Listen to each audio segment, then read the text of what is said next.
बाजार। हमरा बता दे रे यारबा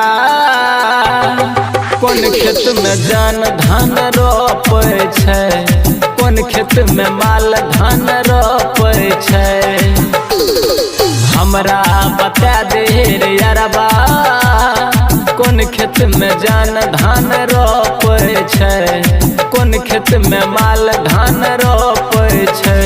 देखै ले ओकरा तरसै छै नैना, दिलबा में सुइया भोंपै छै। हमरा बता दे रे यारबा कौन खेत में जान धान रोपे छै, कौन खेत में माल धान रोपे छै।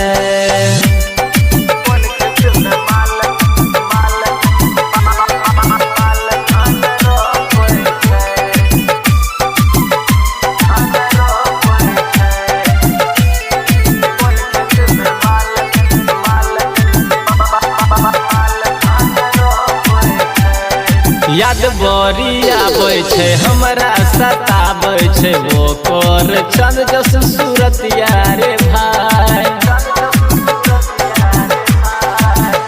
हेरे याद बड़ी आबै छै हमरा सताबै छै, वो कर चंद जस सूरत यारे भाई। एक पल के दूरी भेलै मजबूरी, दूरी ने हमरा सहाबै रे भाई। धान रोपे छै धूप में कोना, दिलबा का बेरी बेरी टोकै छै।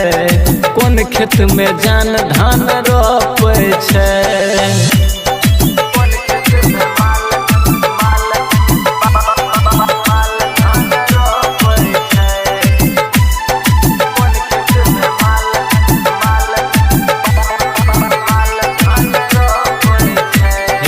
अब नहीं सतावे रे जल्दी बतावे रे, कौन खेत में बिया उखाड़ै छै रे।